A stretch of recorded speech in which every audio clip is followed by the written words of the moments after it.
HE News, episode number 5.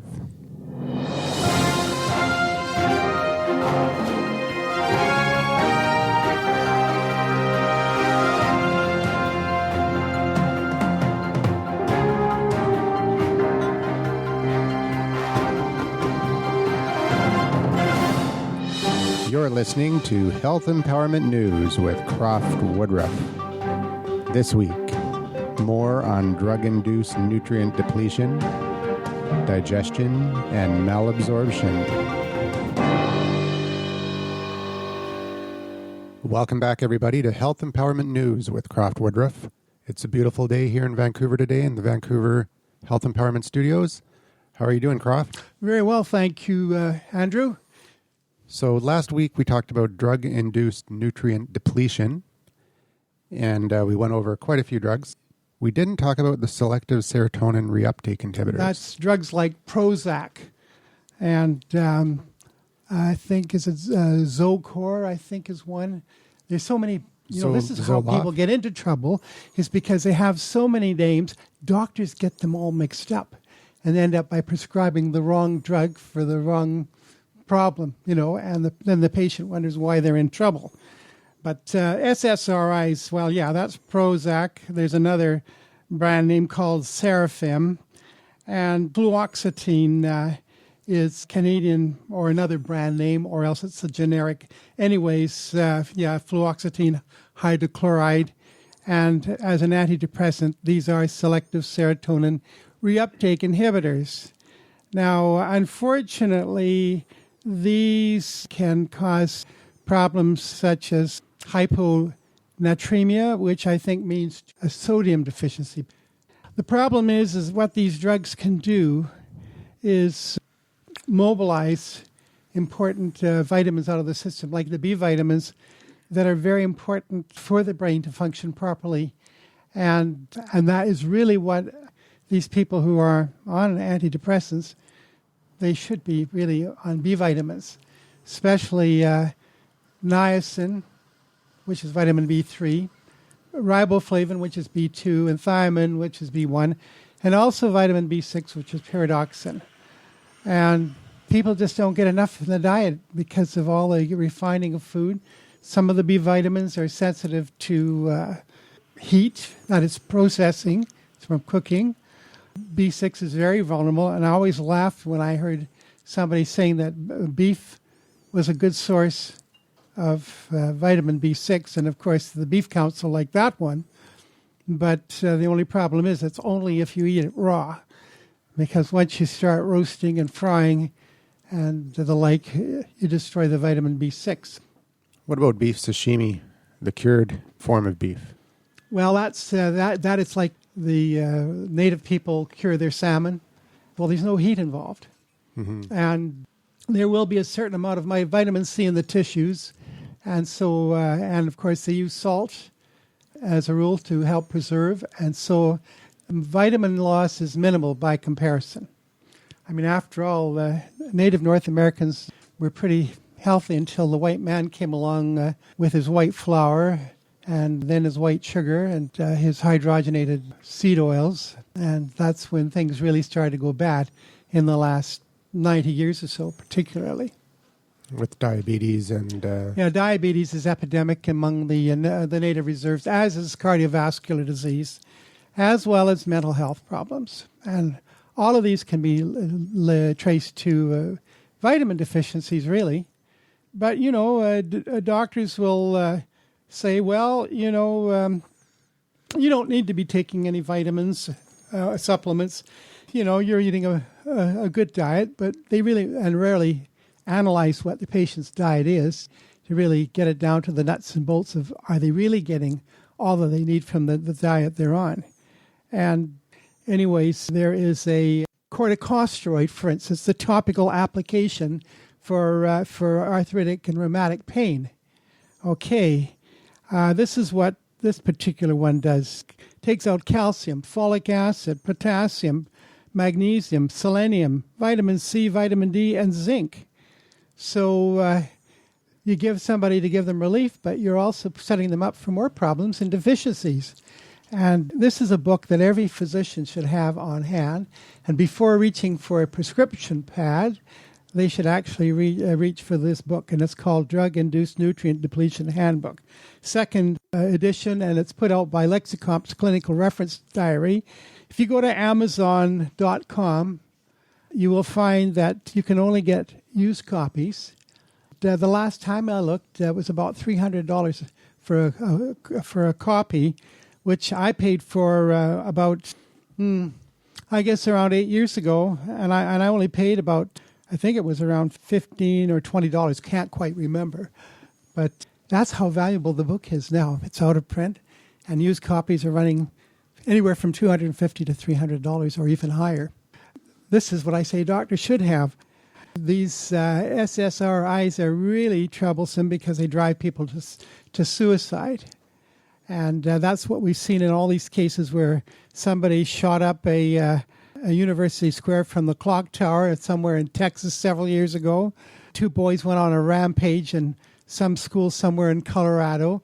Some kid went on a rampage with a gun somewhere in Oregon. And these things keep cropping up and cropping. It's happening in Canada. And that's what these SSRIs can do, is drive people into insane rages, and heaven knows what comes down the pike when they're on that kind of a trip. Interesting. So this book should be next to every physician's. Every physician should have it. And I'll repeat it again. Drug-Induced Nutrient Depletion Handbook.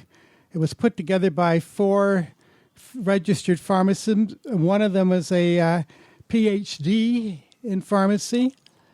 And it comes from Lexicomp. That's LEXI-COMPS, actually, Clinical Reference Library. I'll repeat that. Lexicomp Clinical Reference Library.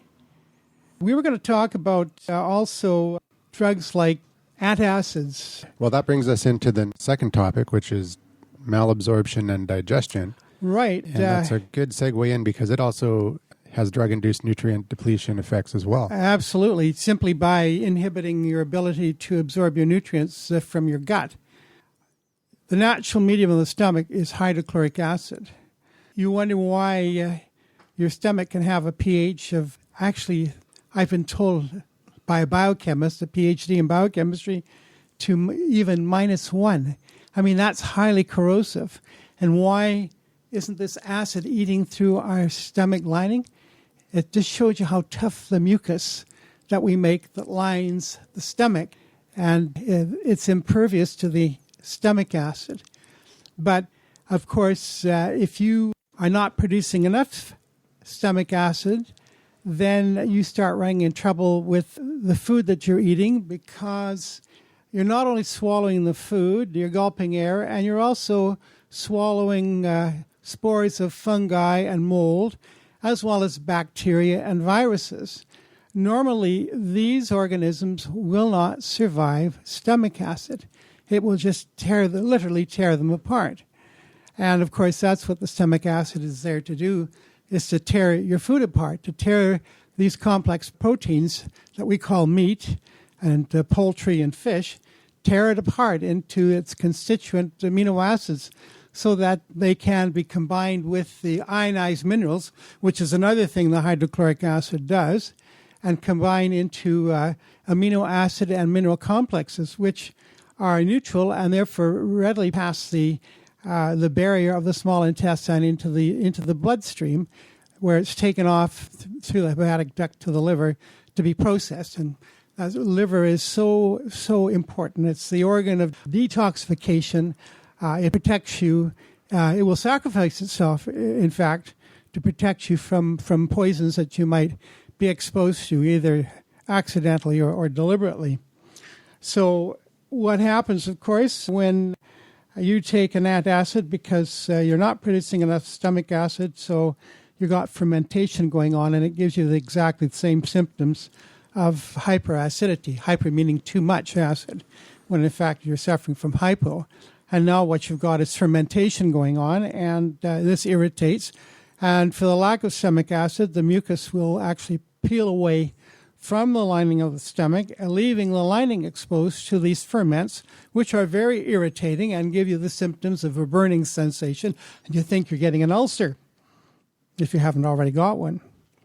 And it's interesting because it's taken about 30 years now for, I guess, some medical schools to recognize that the problem isn't too much stomach acid, but not enough. And this was discovered by some Australian physicians, or at least brought to the fore, because old country doctors knew about this 100 years ago when they came across patients with so-called digestion problems.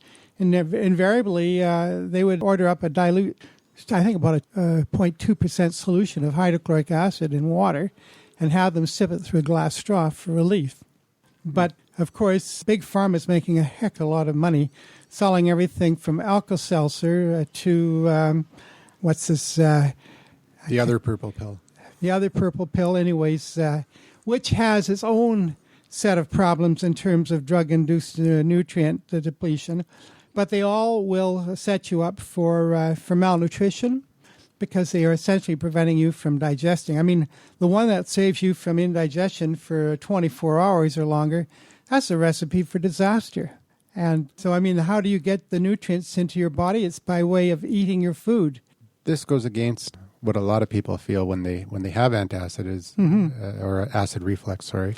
Yeah. Is well, if they actually made too much stomach acid, if they were truly making too much stomach acid, and they took an Alka-Seltzer or bicarbonate of sodium, sodium bicarbonate, for instance, is an antacid, they could actually have the stomach blown up. And that has been on record on at least 2 occasions that I know of in the last 40 years. So be careful of just what you put into your stomach. Your best bet is to perhaps take a digestive aid when you have symptoms of indigestion. And that could be a product called betaine hydrochloride with hydrochloric acid is the hydrochloride part. It's in a dry form. But you might have to fool around with maybe 2 or 3 or as many as 6 of these tablets with a glass of water to settle your stomach and get things working right.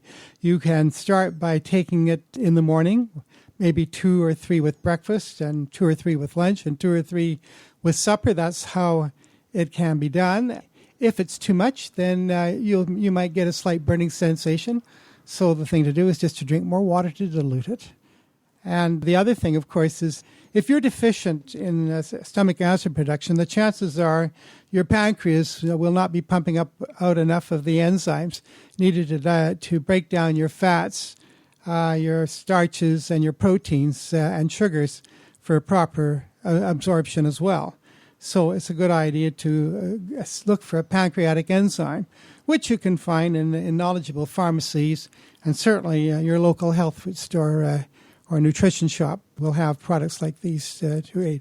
There are things that you can take, such as to coat the lining of the stomach, but again, they also have the habit of blocking the uptake of the nutrients, whatever is there. And by the way, this is also indigestion that is not taken care of.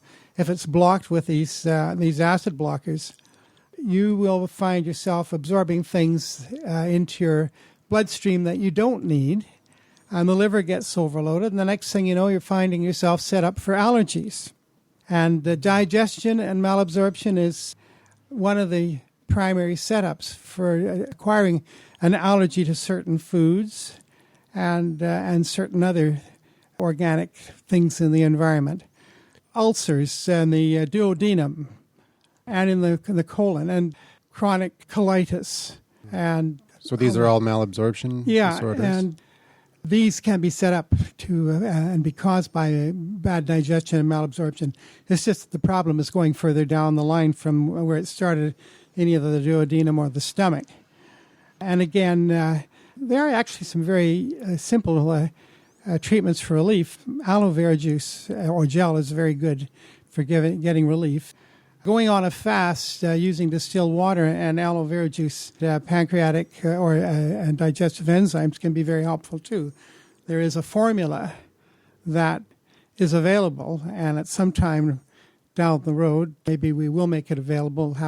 It's information I think that is valuable, and if people want it, then we'll see what we can do anyway. So set that up. Interesting. So is there any dietary changes that people can make without having to supplement with betaine hydrochloride and things like that? Well, they can go on a water fast, on a 3-day water fast. If there's any inflammation and irritation, they can supplement the fast with aloe vera juice, real good aloe vera juice. That's real juice, because there are some products, they're not aloe because they don't have the flavor of aloe.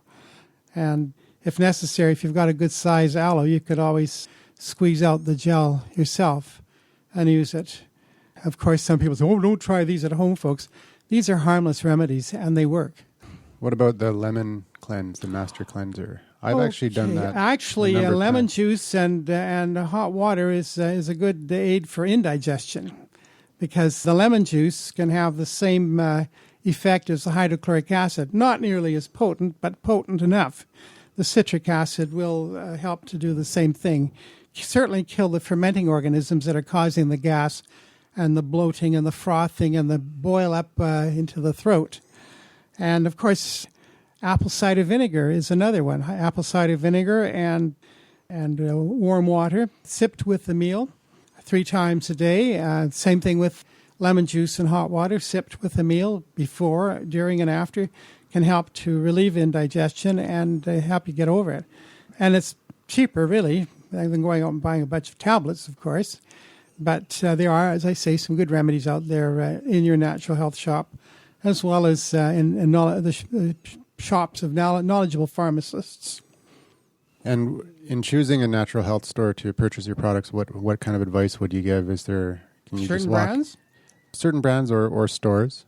Because you yourself were a proprietor of a store for 35 years? Yes, and one of my favorite companies was Natural Factors. They're based in their plant is based in Coquitlam, and what goes in as raw material comes out as a finished product, and they have strict quality control. And I know this, that when I was counseling people over the years, I was definitely getting results with Natural Factors products. Whether it was the B vitamins, their multivitamins, their minerals, their vitamin C, their vitamin E with a mixed tocopherols, and also their clear base E, which is just pure D-alpha tocopherol, just pure vitamin E, the type that the Shoup brothers were using in their later years in their clinic. Another company that I think highly of is Trophic. I had the privilege of knowing and dealing with the founder. His name was Sloan Alma Smith. The gentleman is now retired, but he was a very principled man, a religious man, and his ethics were reflected in his company and the way they did business and the results that they got for people who used their products. Another company was Albee Naturals. Used to be Albee Imports, a company that I also knew the founder, another principled man, and it's under new ownership, but I think the standards are still there. And so if you're looking for products, Albee Naturals, at least until the new acquisition, they catered to people who are totally vegetarian. And so for people who are very strict about being a total vegetarian, it's a company they might want to do business with. And their products are available in health food stores pretty well across the country. Albee Naturals, when the new owner took over, they started to come out with a new product every 6 months, I believe. They came out with a strontium product, a standardized echinacea product, and a number of other products as well. So it looks like they're... And of course, and that's what I liked about these companies. They were innovative, and because they have their own labs, they do their own testing. Mm-hmm. And so if it comes in the door and the potency isn't there, and if they can't increase the potency by increasing the quantity per milligrams per 100 grams, then what they would do is send it back. Mm-hmm. Simple as that. And then, of course, as they say, the jobber would probably sell it to somebody else with less standards. But that's the way it is, in industry. There are people who believe in quality. They put out a quality product. And I mean, it's safe to say all you have to do is look at the automobile market. The ones that are taking away from the losers are the ones that are putting together first-class product that are reliable and require fewer, if any, repairs at all, and to have a longer useful life, as a product. And of course, an automobile is a big investment, but certainly is your personal health. And so you want to put the very best into your body. So that doesn't just include vitamins and minerals and herbals, but also the food that you put into your body, what you prepare, what you put on the dinner or breakfast table. So we talked about manufacturers, some good ones. What about actual health food stores? Would you advise being careful on where you shop for your vitamins? Would you buy them at Costco? Would you buy them at Well, only if I know what they're selling. If I don't know the companies that if they're not carrying the companies that I like, then of course I won't shop there. And I don't buy on price alone. I do look for value for my money in terms of a good price. And certainly in the Greater Vancouver, there are many health food stores, and the competition is very, very close. So if price is your concern, then you're going to have to shop around, obviously. But certainly don't sacrifice quality for price, because after all, it's your body, and you're the one that will pay the price in bad health if you choose a product that is inferior. And what about if you aren't exactly sure what you should be taking? Where would you go to get that? Like, are there certain health food stores that have more knowledgeable staff or more? That is one of the biggest bone of contentions, I think, in the industry. One of the things I would do is ask questions of the staff and see how knowledgeable they are. And certainly wouldn't hurt to pick up a book on health and healing. Linus Pauling published one, and I can't remember the title offhand, but all you have to do is look up his bibliography of what he's written. And one of the very first ones he wrote was Vitamin C and the Common Cold, if I recall, when he discovered the value of vitamin C. Certainly another book that I like is by Dr. Joel Levin. Vitamin C, Infectious Diseases, Vitamin C, Viruses, Infections, Diseases, and Toxins. I think that's it. And his last name, or Joseph Levin, Levin, I think it is. Basically, you advise people to take control of their own, basically learn as much as you can yourself. Yes, ask questions. And ask your doctor, and if he doesn't know, then find a doctor who does. Mm-hmm. Or if she doesn't know, find one who does. Because, as I say, if you're in the doctor's office, in 5 minutes, there's no way a doctor can truly diagnose and give you an answer to whatever problem you may. All I can say, if the physician doesn't ask you, what do you eat, then maybe you should be finding another physician. Because you are what you eat.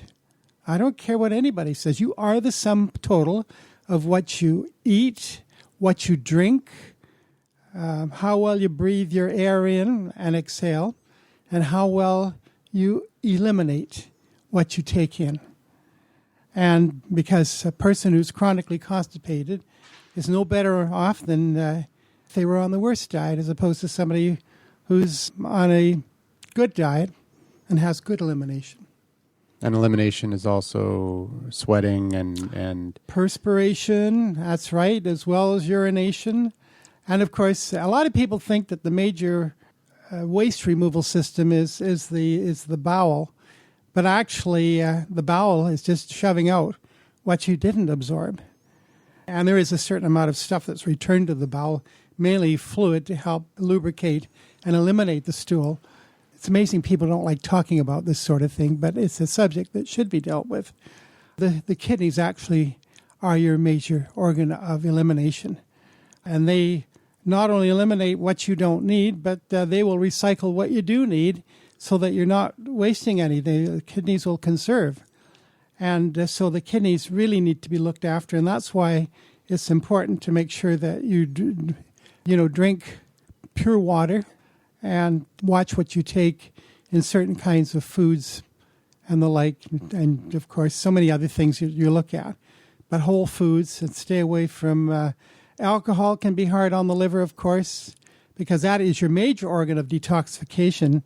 The liver has to process everything, and it will sacrifice itself in the process of trying to save your life if you've taken on a poison. And unfortunately, sometimes poisons that are, they can be very toxic in parts per billion, or million, I should say. They can be very toxic in parts per million. They can actually be deadly in parts per billion, as opposed to parts per million. The Agent Orange is a good example of that. And some of these other poisons that they let loose in Vietnam, for instance, and also in areas like Iraq and in Kosovo and in Serbia. So things aren't always what they seem to be when it comes to governments, and just how forthright they really are when it comes to politics and war.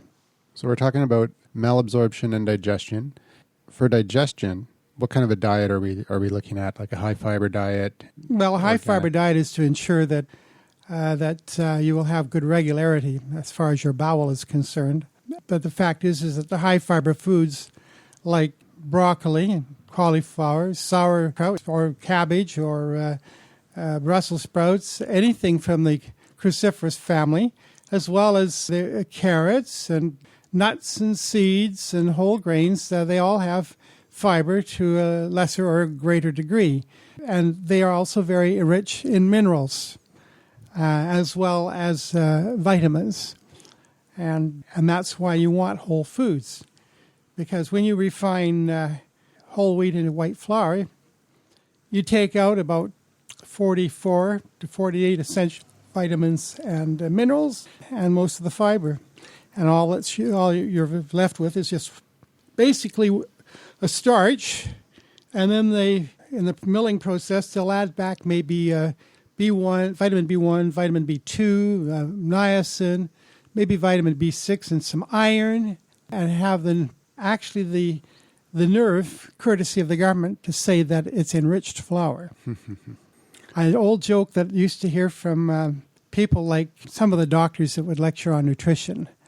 They would say, well, enriching white flour, in the process of taking out all these nutrients and the fiber, vitamins, minerals, oils, I forgot about that, essential fatty acids and the fiber.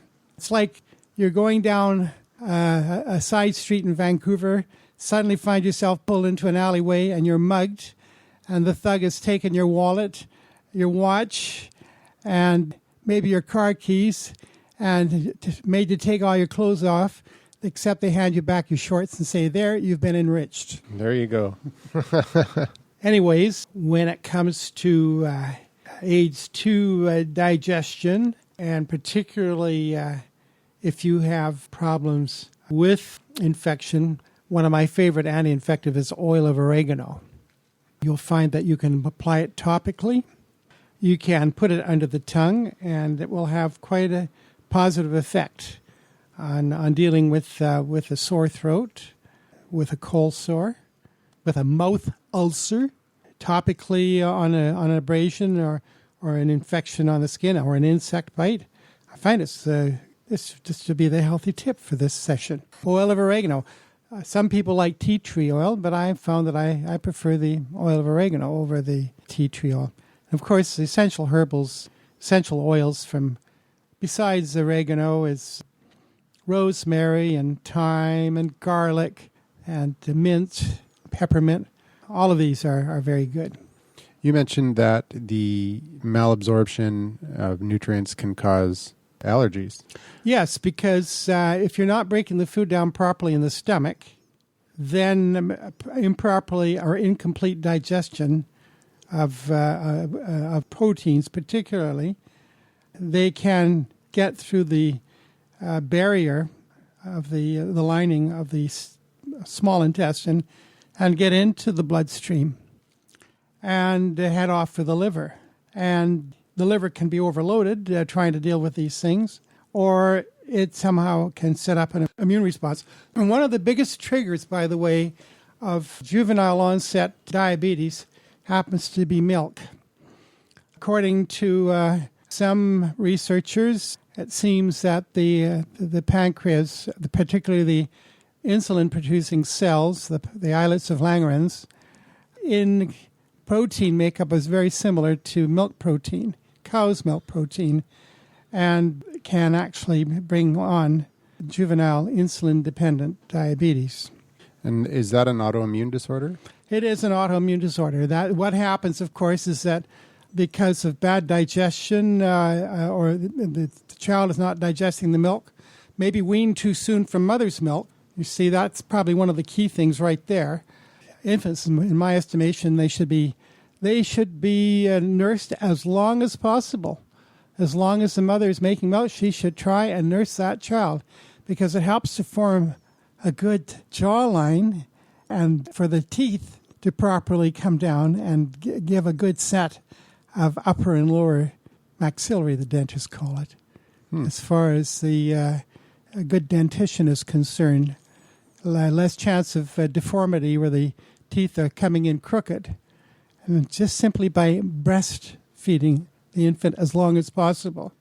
And that's one rise. You'll notice that particularly with people of color, people from the Latin America regions, Africa, and in Asia, because they nurse their infants far, far longer than we so-called modern North Americans and Europeans do. And then you see what happens is a narrow jawline, and the teeth are so crowded together that they come in crooked. And no wonder dentists make money, of course, correcting all this, but it need not be. And this is just a basic fundamental that nursing the child as long as possible ensures good dental health and proper formation of the teeth and the jawbone, upper and lower. The other thing is that getting back to the milk, as I say, gets into the gut, leaky gut syndrome, from the gut into the bloodstream. The immune system is turned on, and the immune system attacks the milk protein. It hasn't been digested properly, so it's attacked. Body's trying to deal with it, get rid of it. But once it's gone, then the immune system, having been turned on, turns around and starts attacking the insulin-producing cells because they are of similar protein. As far as I can tell, this isn't all that well known among the medical profession. And, of course, the dairy industry doesn't like to hear this, to think that the milk of human kindness is actually setting you up for a very serious metabolic disease. And is it pasteurized milk or milk? Pasteurized milk is probably an even worse culprit than raw milk. And, of course, we're always hear about the dangers of raw milk. But the funny thing is when I was about, 12 years old, we moved from an industrial town to a rural area, and we lived right next door to an old Doukhobor lady. We called her Granny. And she was probably in her 70s for all I know, but she was really, her face was just like leather, and wrinkled and a nice disposition, and she had this Jersey cow. And we bought our milk from her. It wasn't pasteurized. And of course, she wasn't the only one in that valley where we were living that had a dairy cow.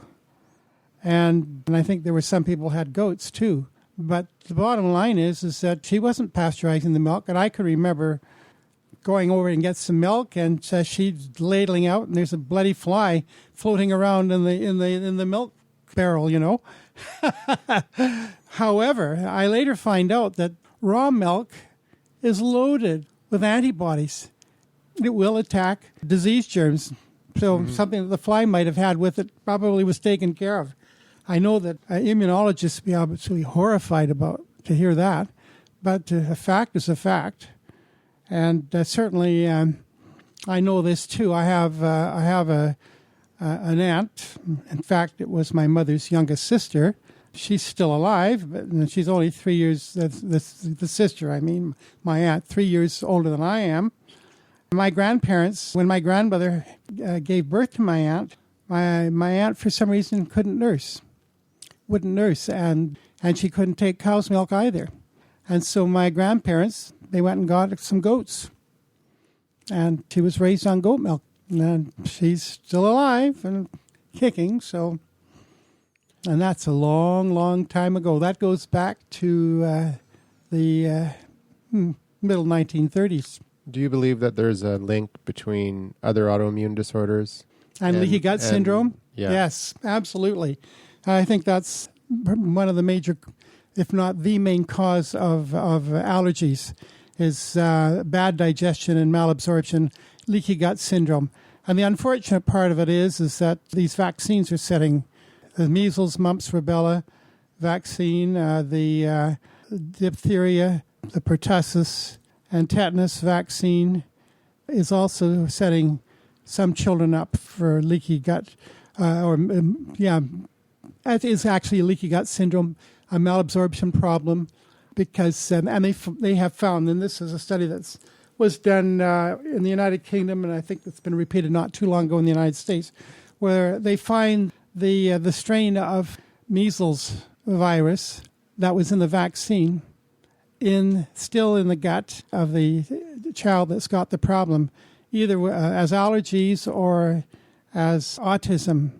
And of course, diarrhea seems to be a kind of a parcel of this. What about psoriasis? That is actually, it's also an autoimmune disease in a way, but some of the skin cells are growing a bit faster than others and flaking off. That can be remedied, I think, because it's actually an essential fatty acid deficiency, not getting enough of the omega-3 essential fatty acids. And so people who have psoriasis should be taking flax seed oil, olive oil. They should not use the seed oils fried, any seed oil from sunflower, safflower, soybean, cottonseed, corn oil, any of the peanut oil, any of these oils, they should not be heated beyond 350 degrees Fahrenheit because the heat alters the oil and makes them toxic. And it does destroy the essential fatty acids if they haven't already been refined out of the oil, which is often the case anyway. And the other problem is the hydrogenation, which artificially saturates the oils and makes what essentially is a plastic fat that the body really doesn't know what to do with. And eczema as well, is that? Yeah, eczema is another condition that could respond to essential fatty acid therapy. And, getting away from deep fried foods, particularly foods fried in vegetable oils. It doesn't seem to be so much of a problem, but most of the fast food restaurants have been changing over to vegetable oils, getting away from lard or beef fat. And, of course, these oils actually are relatively harmless, and they don't plug you up. It's the hydrogenated oils and the rancid oils caused by high-temperature frying, and I'm talking about the vegetable oils that are high-temperature frying that actually causes you to have an imbalance of bad cholesterol over good cholesterol. So it was the lard and the beef tallow was actually better? No problem. Well, let's face it, you go to countries like Belgium and Holland and Denmark. These are dairying countries. They raise pork and beef, and they use beef tallow and they use pork fat, and they use an awful lot of butter and cheese, and they don't have the heart disease rate that North Americans have, not by far.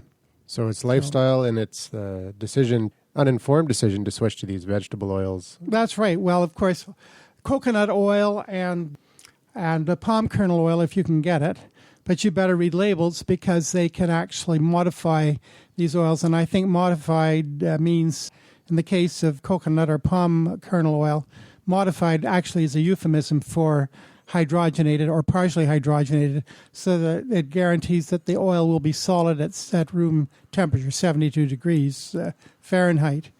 So the bottom line is that you don't want an oil that is processed, and don't want an oil that hasn't been part of the seed, isn't part of your diet, like cottonseed. Cottonseed, you made a joke about that. Well, yeah, since was cotton a part of our diet, that we have cottonseed oil to boil all our fries in, or put into our baked goods. I don't see you eating your shirt. No, you don't. And, although some people maintain that some of these cereals are not nearly as nutritious as the box they came in. There you go. Okay, so I think that, unless you can think of anything else for malabsorption, and again, is to acidify the stomach. As they say, with lemon juice and hot water, you can say about a quarter of a lemon into an 8-ounce cup of hot water, and sip that before or during, after the meal, depending on how your indigestion is hitting you. Or apple cider vinegar. A tablespoon of apple cider vinegar in about 8 ounces of warm water, and you sip that down. Some people say, oh, well, cut it with some honey. I say, forget about the honey. Just take it like it is.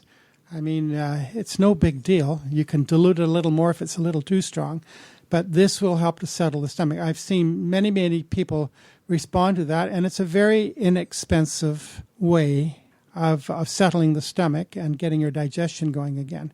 And the other thing is, we go to bed at night because we had a meal maybe a few hours earlier, and the chances are it hasn't fully been digested or been fully digested.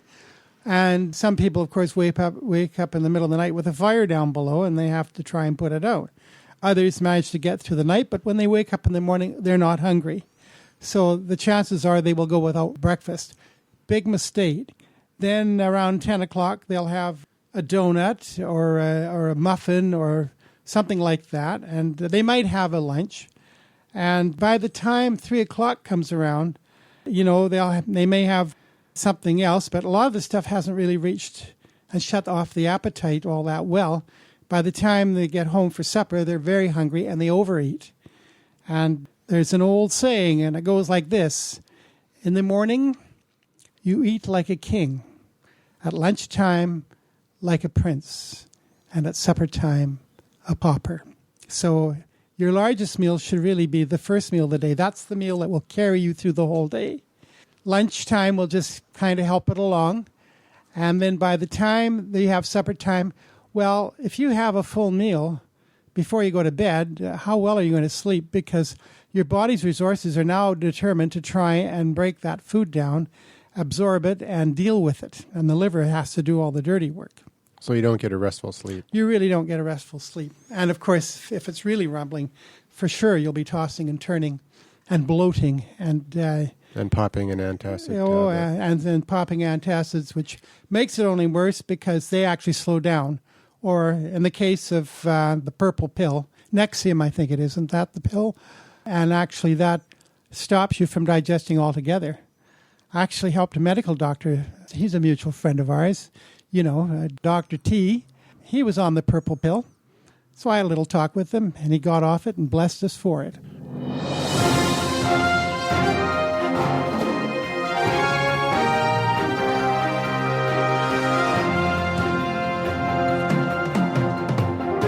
Thank you for listening to Health Empowerment News with CROFT Woodruff. We'll see you next week.